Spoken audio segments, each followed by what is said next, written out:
귀한 찬양으로 우리 모두의 마음을 모아 하나님께 영광을 돌리게 해주셔서 감사합니다. 최근 들어 젊은 학생들이 이 대예배의 찬양을 맡는 일이 자주 있네요. 우리 젊은 학생들의 삶이 정말 하나님께 영광되고 또 찬양이 되는 귀한 삶이 되기를 주님의 이름으로 축원합니다.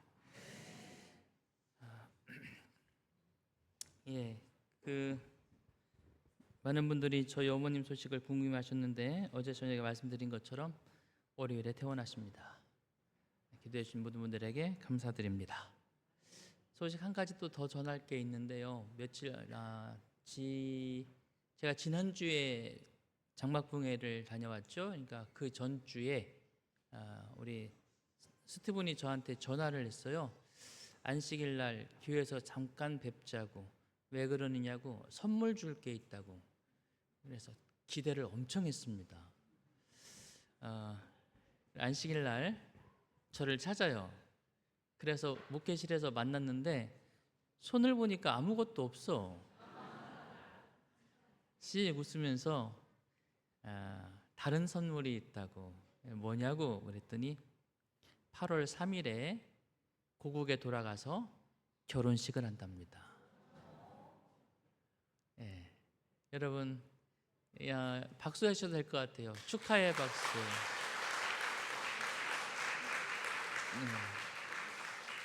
허락받고 광고하는 겁니다. 문제는 결혼한 다음에 둘이 같이 한국에서 계속 살 건지 돌아갈 건지 아직 잘 모르겠대요. 만약에 한국에서 살면 온양교회 최초로 외국인, 최초는 아니구나, 오신 분이 계시지, 로렌 부부가 있군요.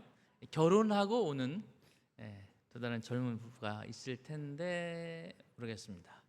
아무튼 새롭게 준비하는 이 가정에 하나님의 크신 축복이 임하도록 여러분 많이 기도해 주시게 되기를 바랍니다.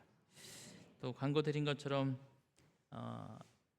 배영빈 형제의 가정에 새 아이가 태어났죠. 축하드리고 이제 다음 차례가 동진군, 곧 좋은 소식이 있으리라고 기대합니다. 자, 말씀의 제목 오늘 마음과 행동입니다. 잠언 4장 23절에 있는 말씀 같이 읽어볼까요? 시작. 모든 내 마음을 지키라. 생명의 근원이 이에서 남이니라. 잠깐만요.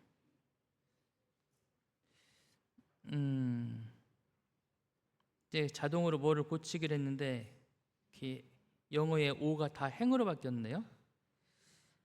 점검을 안 했네요.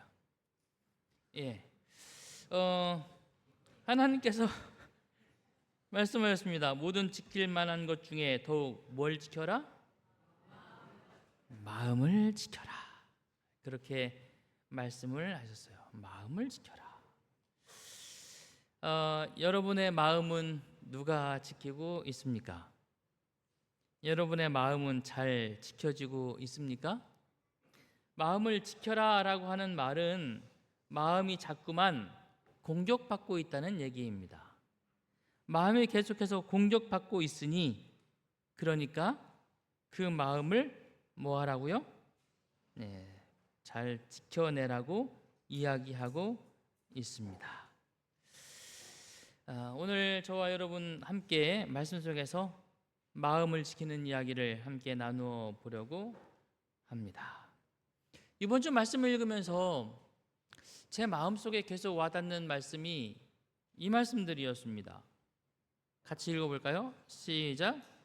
형제에게 노하는 자마다 심판을 받게 되고, 형제에게 노하는 자마다 뭐 한다고요?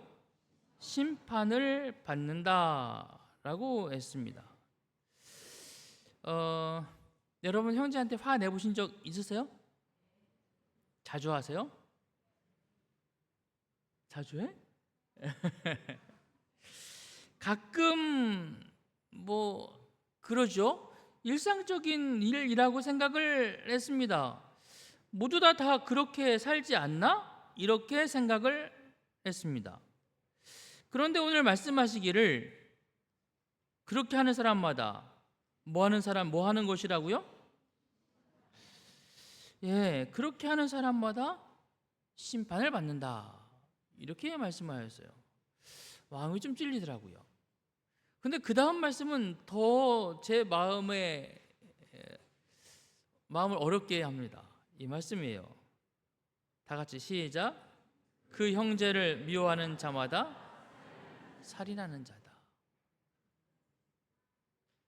미워해 보신 적 있으신가요? 지금 고개를 끄덕이시는 모든 분들은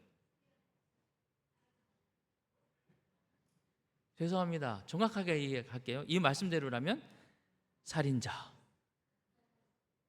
저 역시도 미워해 본 적이 있습니다. 이 말씀은 저에게 살인자라고 말을 하는 거예요. 너무하지 않나요?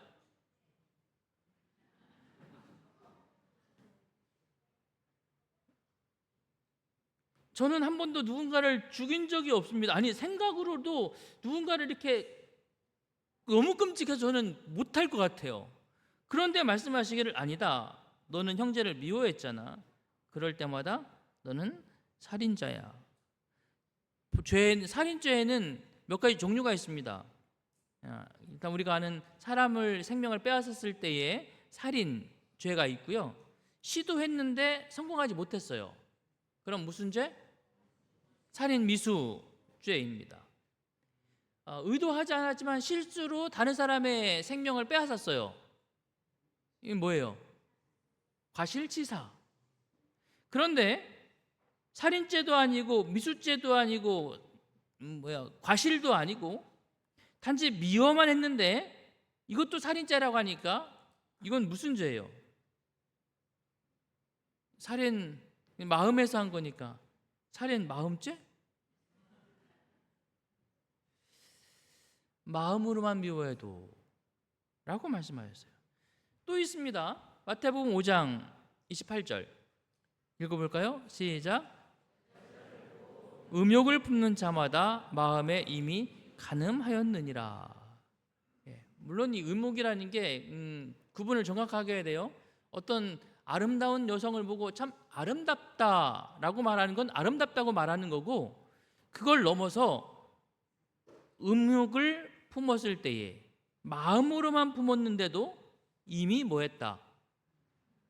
간음했다. 이렇게 말씀하십니다. 즉 이 말씀들의 내용은 뭐냐면 행동하지 않았어도 마음으로 악한 생각을 품고 마음으로 음욕에 음탕한 생각을 하고 마음으로 형제를 미워하고 그렇게 마음으로 품은 것도 마음으로 한 것도 행동으로 한 죄와 서로 다를 바가 없다라고 말씀하시는 거예요.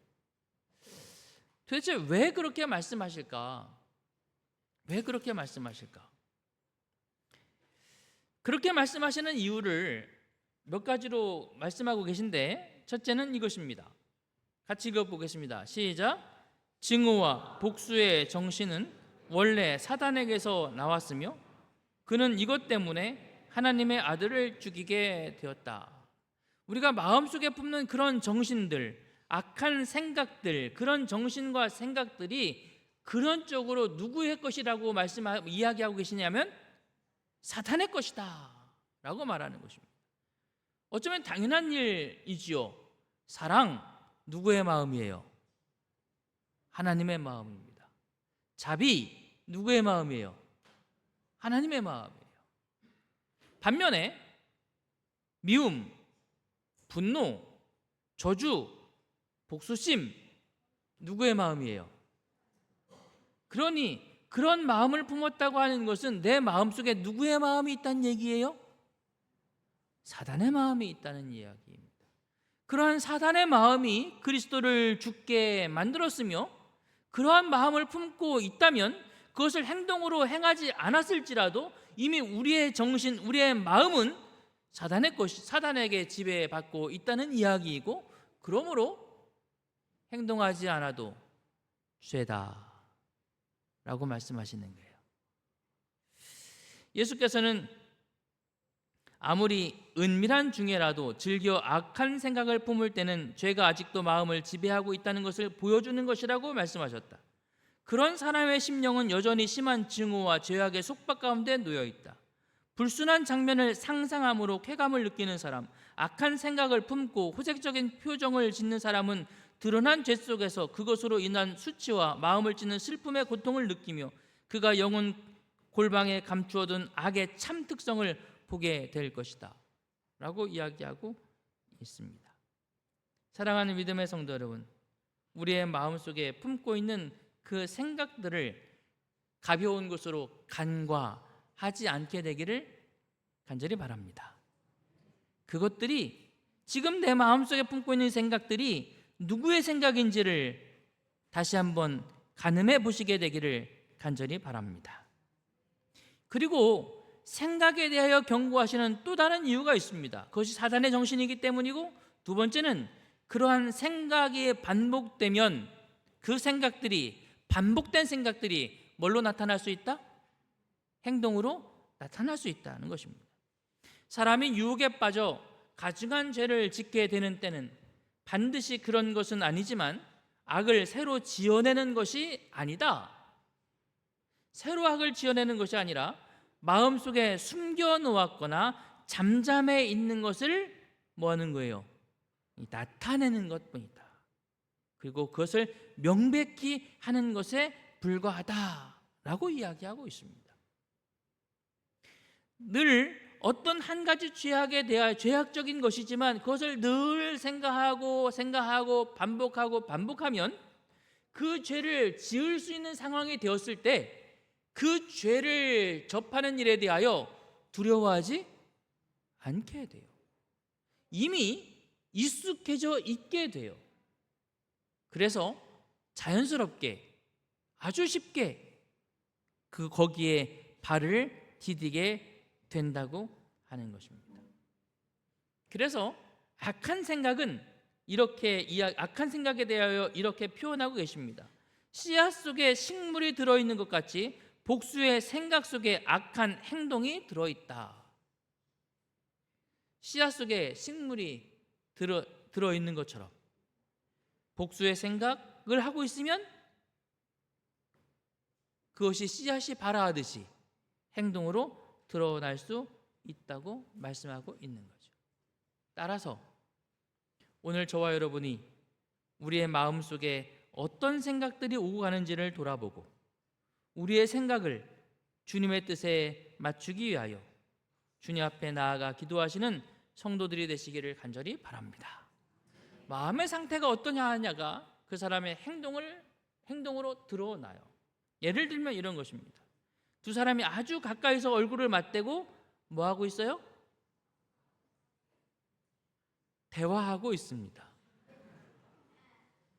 가까이 있으면 큰 소리로 말하지 않아도 들려요, 안 들려요? 들려요. 그런데 가까이 있으면서 이 사람이 지금 큰 소리로 말하는 것 같아요? 작은 소리로 말하는 것 같아요? 큰 소리로 말하고 있어요. 사실 뭐 굳이 그림을 해석하지 않아도 여러분 다 아시죠? 해보셨습니까? 아주 가까이 있으면서도 큰 소리로 말하는 거. 왜 가까이 있는데도 큰 소리로 말할까요? 여러분 생각해 보세요. 언제 큰 소리로 말하는 거죠? 상대가 멀리 있을 때 큰 소리로 말하는 거잖아요. 가까이 있는데도 그런데 왜 큰 소리로 말을 할까요? 몸은 가까이 있지만 이 둘의 마음이 지금 어디에 있어요? 서로 멀어졌어요. 이 둘이 왜 싸우는지는 모르겠어요. 무슨 상황 때문에 싸우는지 모르겠지만 이들에게 발생한 어떤 상황 때문에 그들은 저 사람이 나로부터 멀리 있다고 생각하는 것입니다. 그래서 내 목소리를 듣지 않는다고 생각하는 거예요. 나를 이해하지 못한다고 생각하는 거죠. 그런 생각이 행동을 만들어내요. 무슨 행동? 큰 소리로 말하는 행동을 만들어내요. 우리의 생각은 이렇게 우리의 행동을 바꾸어 놓는 게 아주 일상적인 일입니다. 따라서 행동이 중요한 것이 아니라 뭐가 중요해요? 마음이 중요한 거죠. 그래서 로마서 12장 2절에는 이렇게 말씀하십니다. 다 같이 읽습니다. 시작. 너희는 이 세대를 본받지 말고 오직 마음을 새롭게 함으로 변화를 받아 하나님의 선하시고 기뻐하시고 온전하신 뜻이 무엇인지 분별하도록 하라. 마음을 어떻게 하라? 새롭게 해라. 잠언 4장 23절 처음에 읽었던 말씀입니다. 모든 지킬 만한 것 중에 더욱 내 마음을 뭐하라? 지키라 라고 말씀하시고 계십니다. 모든 지킬 만한 것 중에 더욱 내 마음을 지키라. 여러분, 마음을 잘 지키시기 바랍니다. 근데 사실 마음을 잘 지킨다는 게 그렇게 쉬운 일이 아니에요. 다 행자가 다 오르 나오는데, 오동 무슨 동이라고요? 행동. 행동과 상태가 있어요. 선오 뭐라고요? 선행. 집중이 더 잘 되는데요. 행동을 하는데 선한 행동을 해요.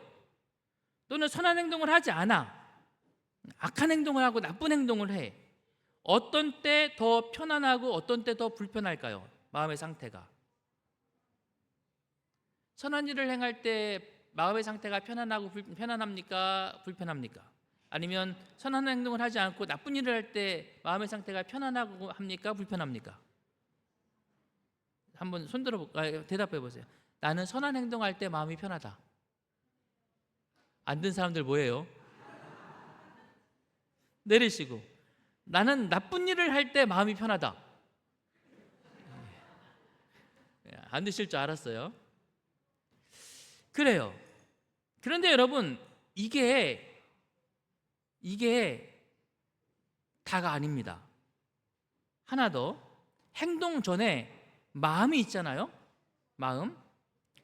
선한 마음을 가지고 있고 그래서 선한 행동을 했어요. 예를 들면 선한 사마리아인의 비유를 예로 들어보죠. 선한 사마리아인이 길을 가다가 상처난 사람, 강도 만난 사람이 쓰러져 있는 것을 보고 내가 저 사람을 도와줘야지, 그래야 되겠다라는 마음이 생겼어요. 그래서 그 마음을 따라서 행동했습니다. 선한 행동을 했어요. 편안해요? 불편해요?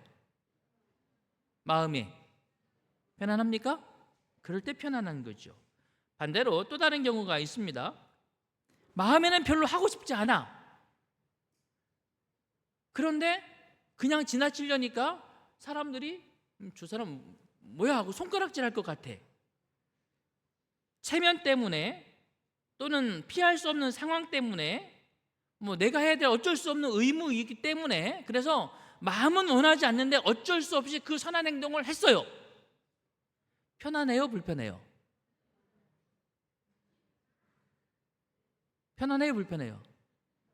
불편해요. 하면서도 불편해요. 마치 이런 거죠. 그들의 모든 행위를 사람에게 보이고자 하는 사람들과 같은 것입니다. 마음은 원하지 않아. 근데 사람들이 보는 거예요. 저 목사가 어떻게 할까? 그래서 하면서도 불편하죠. 또 다른 경우가 있습니다. 마음에 정말 선한 행동을 하고 싶어. 그런데 그걸 못하는 경우도 있습니까? 있어요. 여러 상황이 있겠죠. 도와주고 싶은데 지금 내가 너무 가진 게 없어서 아무것도 줄 게 없다든지 또 어떤 여러 상황들이 있을 수 있을 것입니다. 그래서 못했어요. 마음이 편안해요? 불편해요? 불편하죠. 또 다른 경우 마음에 원하지 않아. 그래서 안 했어. 편안해요? 불편해요? 솔직히 편하지. 자, 이제 보면 우리는 어느 때에 편안하고 어느 때에 불편합니까? 선한 행동을 할 때, 안 할 때 그게 아니에요. 언제 편안하고 언제 불편한가면 마음과 행동이 뭐 했을 때? 일치했을 때 편안하고 일치하지 않으면 불편해요. 행동만이 중요한 게 아니야. 그 행동 뒤에 내가 어떤 마음을 가지고 있느냐. 여러분의 신앙생활은 편안합니까? 불편합니까? 오늘 예배는 편안하세요? 불편하세요? 아멘.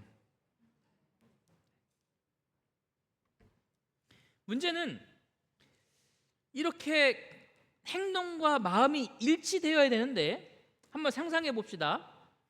내 마음이 하고 싶은데 상황이 좀 여의치 않아. 그렇지만 했어. 마음의 상황을 행동을 맞추는 것하고 행동에 마음을 맞추는 것. 나는 이게 하긴 해야 되겠는데 마음이 정말 하기 싫어. 야, 너 그래도 목사니까 마음 빨리 고쳐 먹어. 마음을 고쳐 먹는 것. 이런 마음을 고치는 거하고 행동을 고치는 거하고 어떤 게 더 쉬울까요? 어떤 게 더 어려워요? 사실 둘 다 어렵다고 하는 말도 맞지만 사실 마음을 바꾸는 게 사실 더 어려워요. 왜냐하면 하나님께서 이렇게 말씀하셨습니다. 성경에 기록하기를 우리는 다 부정한 자 같아서 우리의 의는 다 뭐하다고요? 더러운 옷 같아요. 내가 선을 행하기를 원하나 악이 나와 함께 있는 것을 보는도다. 사도 바울도 이렇게 고백했어요. 육신에 있는 자들은 하나님을 기쁘시게 할 수 없다. 그러니 도대체 어떻게 마음을 바꿀 수 있는가? 근데 여러분 상상해 보세요. 내 마음이 내 마음대로 잘 돼요, 안 돼요? 왜 내 마음이 내 마음대로 안 되는지 아세요? 아주 쉬운 얘기인데 내 거는 내 마음대로 할 수 있어요, 없어요? 내 게 아닌 건 내 마음대로 할 수 있어요, 없어요? 내 마음은 내 마음대로 할 수 없다면 이게 내 거예요, 내 게 아니에요? 마음이 내 게 아니기 때문에 그래요. 그럼 내 마음이 누구 거예요? 잘 보세요. 내 마음이 하나님 마음대로 되면 누구 거? 사단 마음대로 되면 누구 거? 내 마음을 내 마음대로 못하는데 이게 자꾸 누구 마음대로 돼?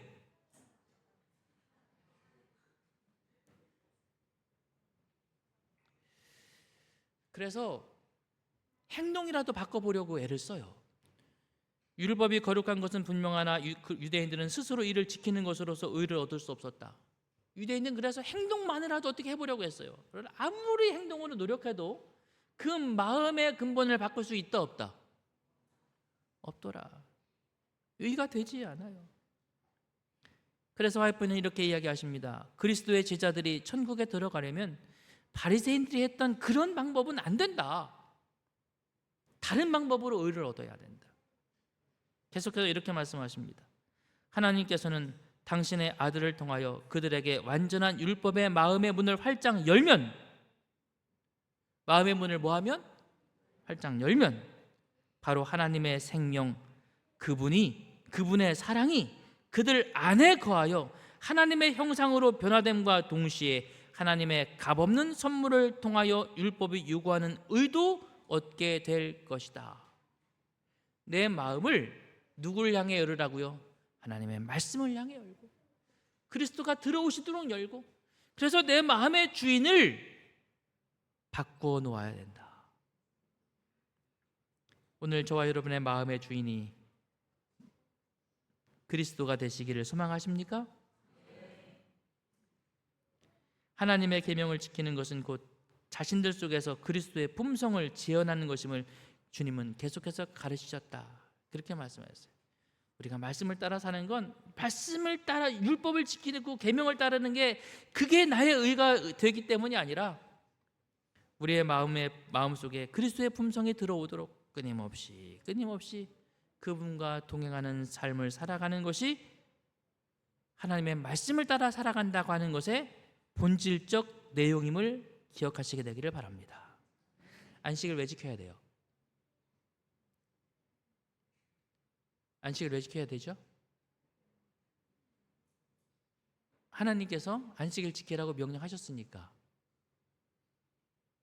아니요. 우리를 창조하신 하나님을 기억하고 경배하기 위해서 안식을 지키는 것 아닙니까?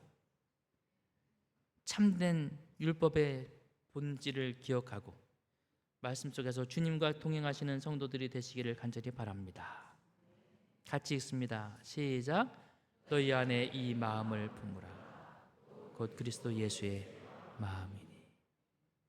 여러분, 우리의 마음이 악하지만, 그래서 자꾸 사단 말을 듣지만, 오늘 우리 안에 그리스도를 모셔드리고 그분을 향해서 우리의 마음을 여시게 되기를 간절히 바랍니다. 그리고 우리 마음속에 그분의 마음이 들어와서 조금씩 자리를 넓혀 가시도록 주님과 날마다 긴밀히 동행하시는 저와 여러분 되시기를 간절히 바랍니다. 말씀을 통해서 주님의 영역을 넓혀 가시게 되기를 바랍니다.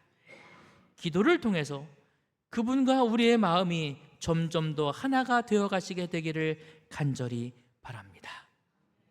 주님 감사합니다 라고 고백하면서 우리의 마음속에 계신 그분을 날마다 인정해 나가시게 되기를 간절히 바랍니다.